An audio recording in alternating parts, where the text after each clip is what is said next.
You're listening to ReiaCast, a podcast of the Southwest Florida Real Estate Investment Association. ReiaCast brings together a variety of real estate entrepreneurs from all over the world to share tips and ideas. The core purpose of the Southwest Florida REIA is to help members become more profitable and successful through networking, education, and empowerment.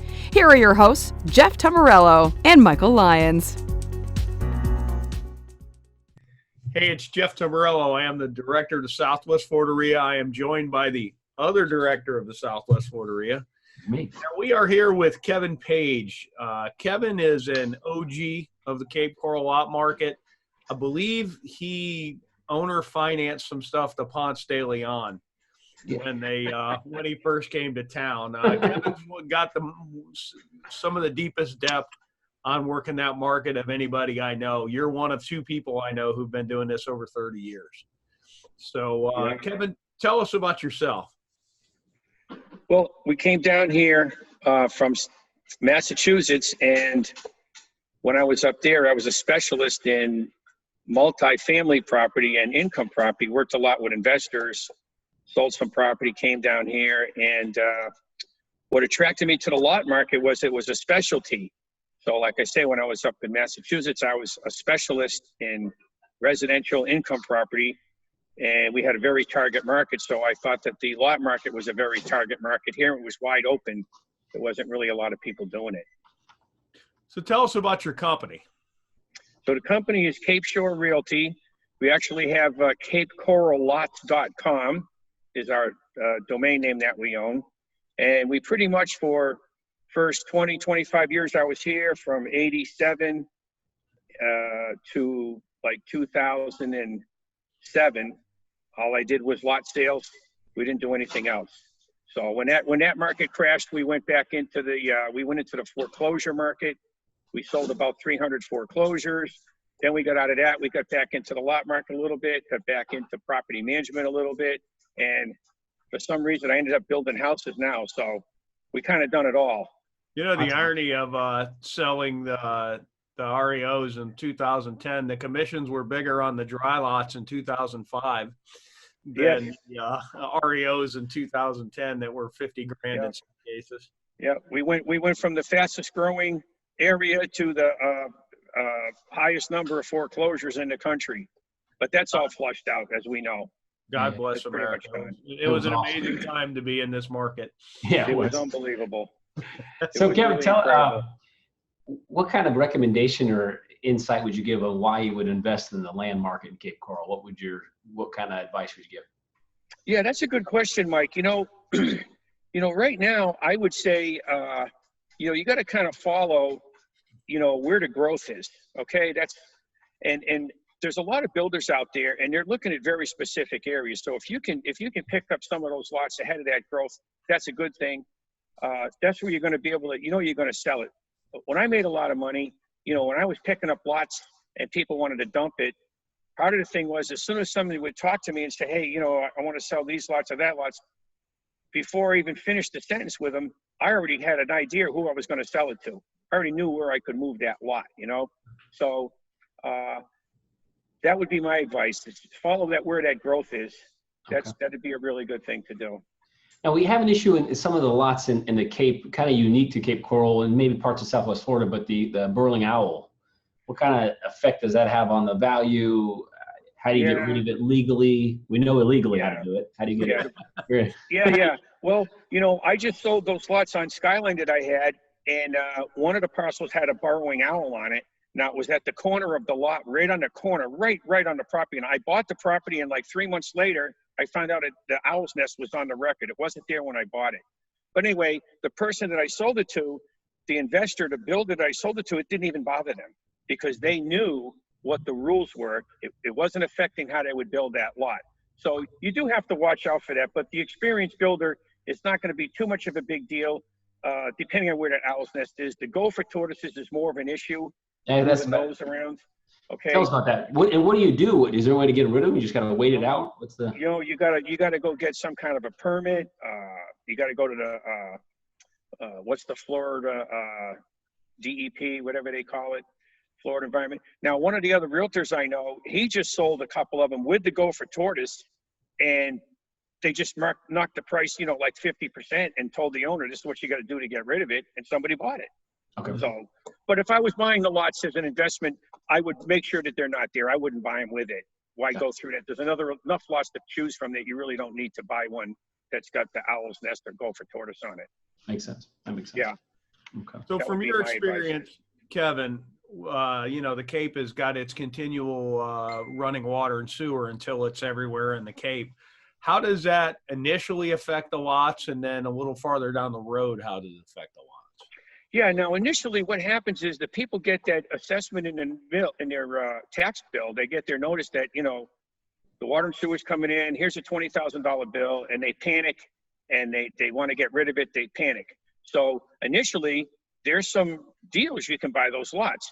What happens is after the first year or two, those lots will usually double in value. So for instance, when we had the Southwest 6 and 7, there was lots there. I bought lots for 10 grand, 8, 9, 10 grand, sold them for 12. And a year later, they were 25 and the builders were buying them. So initially it's going to take a hit. There's going to be a lot of them on the market, but eventually that's where the builders are going to buy. That's what people want to buy. They want the water and sewer, and they're going to be willing to pay for it. So once you get by that initial hit, you're okay. Makes sense. Well, the thing that's always got me with those is they all panic. And then if you're a builder and you've now got cheap land with water and sewer, what you dream of, actually. Right. And then the roads are new. Right. And they pass off they have these assessments which raises the amount of the tax bill. They add the payments into the tax bill. So the tax bill, goes from $1,000 to $2,500, but they just pass it on to the buyer and put it into the mortgage payment if they can. So once it's really, like you say, the builders want it. They want the water and sewer lots for the most part. Now, with this modality aside, if I'm say I'm wanting to pick up some lots because I think a builder is going to want them, what other factors do builders look at to say, hey, these are the lots I'm looking for from your experience? Yeah. So what we do when I was selling them a lot, and we still work with some builders here and there, but what I would do is I would, they want to look and see if it's a clean lot. If there's trees or bushes on it, you wouldn't think that's a big deal, but to clear a tree or a couple of trees from a lot, it could be $1,000 or $1,500, $2,500. So a lot of the builders don't want to be bothered with that. So they would look for that, make sure it's a clean lot. They're going to go check and make sure that there's no owls or environmental issues. We would always check them to make sure the lot size. Sometimes you'll see in the MLS, Jeff, you'll see a lot of them say 0.999 of an acre. And one of the builders I was working with, they wouldn't buy those. So those three things there. And then you don't want to have them on a 4-lane highway. They wouldn't buy them like that. And those factors right there would be the main thing. If the market was picky, they'd even want to make sure they drive down the neighborhood, make sure there's really no old houses around it, or there's really a nice neighborhood like that. Make sure there's no old rundown houses. But for the most part, environmental stuff, clean lot, and no other restriction issues. That's I had a lot where we as partners involved, we painted the neighbor's house for him. Yeah. That's right. No, I've heard of that. Sure. We used to do the same thing and talk to neighbors, say, hey man, we'll have somebody come over and clean up your yard for you because we're going to build a house here and it looks like heck. So, we'll help you out. And people would do that. Yeah. He was a little offended at first, but then when he realized he was getting a free paint job, he was okay. Right. You're going to have a great house next to you, dude. That's awesome. Absolutely. Yeah. Okay. Well, let's talk about, Cape Coral, there's freshwater and saltwater lots, as you know. So some lead out to the Gulf and some are, freshwater, they're not going anywhere. But let's talk saltwater first or Gulf access. What area you think appreciates the most? What was the most desirable in the Cape, you'd say? Well, I would say the old Burn Store area, that to me, if you go through the whole state of Florida, maybe even the whole country, I don't know, where else can you buy Gulf access lots? I mean, that's the last hurrah. That's it. There's no place else to buy them. And you can buy lots up there at 50, 60, 70,000 for a canal lot. Sure. And they're big canals too. Yeah. They're big really canals. Big, There's some canals. Sure. 240-foot canals, lakefronts up there, direct access, 200 foot on the spreader. the prices have jumped up on those. But I would say, you know, those lots there, that's going to be the growth area. The freshwater, you know, the freshwater never seemed to really take off in the Cape. They're like the last ones to jump up in price. We just sold one. I just sold one in the Southwest, a freshwater lot for, I think it was like 25,000. Well, heck, the dry lot across the street's like 33. Mm-hmm. Wow. But there's just no demand for those no freshwater as there is for the dry lots.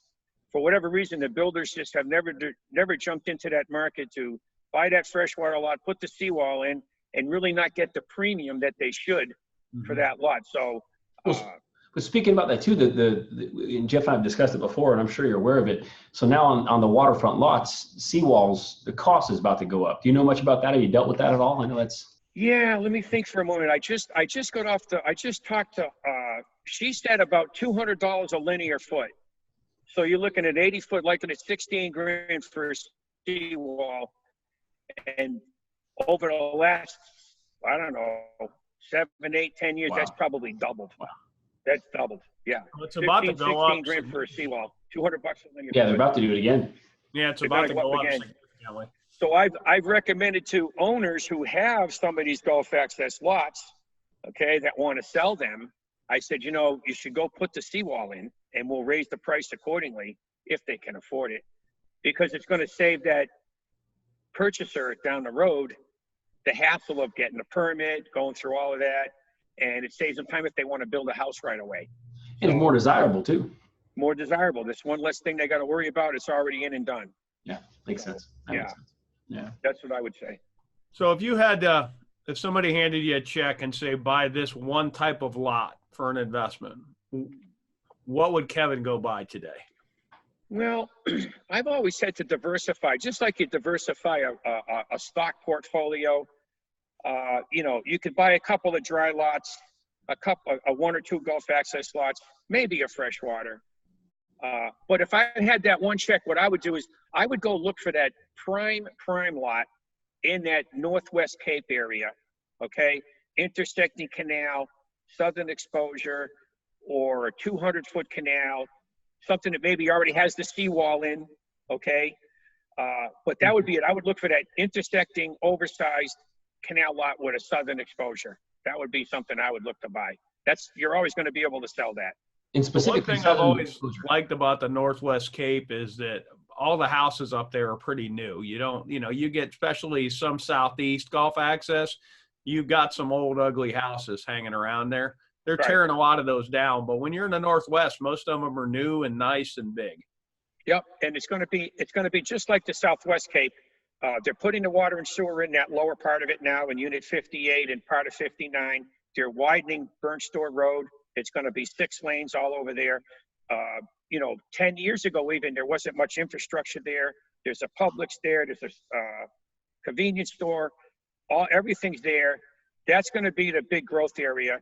What's the 10,000 mile island or 7,000 mile island? What is it that they've got going over there? So to me, that's it. I mean, once those lots are gone, that's going to be the area. And you can still look. I'm actually surprised they haven't gone up in value.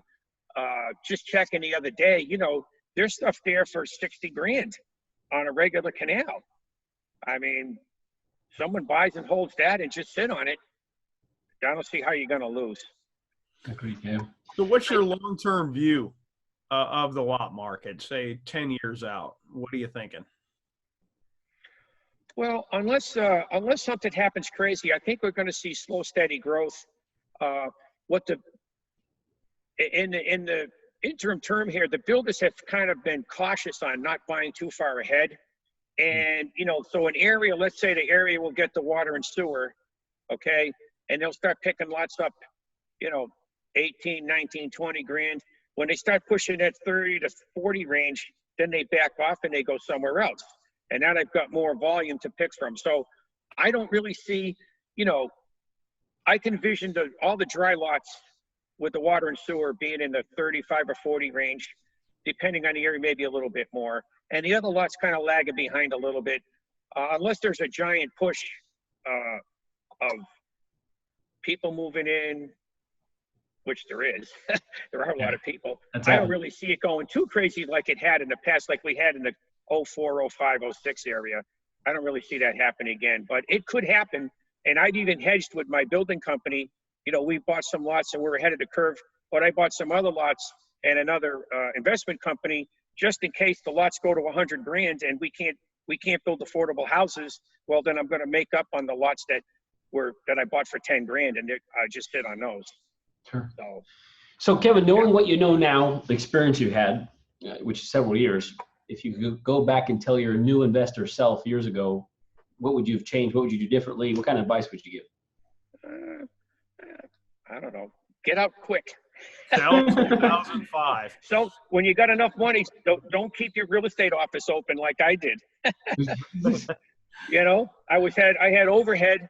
I'm paying 3 or 4 different people. I kept my doors open for like an extra 18 months and paying all this overhead. And I'm going golfing, and I should have just shut it down. But for an investment standpoint, I guess, you know, we've spoken about it before. You know, when your waitress is buying $300,000 spec homes or buying $70,000 lots as an investment in North Cape Coral, well, maybe it's time that you should sell what you got and get out. Sure. So they're giving money out left and right. But I would say diversify. You know, that's what I always told my investors. Say, look, you know, they said, we want to buy 25 North Cape Coral lots. We got this money. I say, well, you know, you should diversify that, because if the North Cape lots go up a lot, you'll make a lot of money. But if the freshwater go up more or the Gulf Access go up more, you got to have a hedge. So I would diversify it around, buy some in this area, buy some in that area, buy some with water and sewer, buy a couple of Gulf Access, maybe well selected freshwater. If we were doing freshwater, I would do like a lakefront or an intersecting canal lot, something like that. Just a regular 80-foot, 100-foot canal freshwater lot. There's really not a lot of value in it. Something prime. Well, you can differentiate. There's some that you can there's some great bass fishing people actually go out on a boat on. And there's some that are just a glorified drainage ditch. Yeah. Right. Definitely need to look at what you're buying, just because it says on water, it's not. I've seen waters not to, you know, Lehigh has a lot of big drainage ditches that they call canals. But if you look at them, you know, I could run fast enough and probably jump over them. It's not really a canal. It's, you know, it's a big ditch. Right. And in Cape Coral, they've got some too that are just overgrown, and they're, you know, you got to be careful where you buy.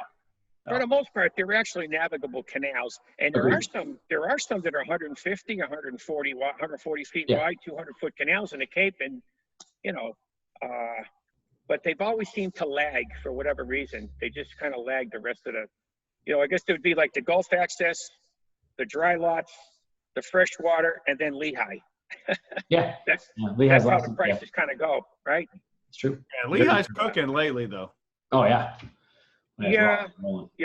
There's all, well, right now we've had, you know, with the market gone way up and gone way down, we had 10 years of no construction. So the last 2 years, the construction's now coming on, trying to keep up with the supply of homes that's behind.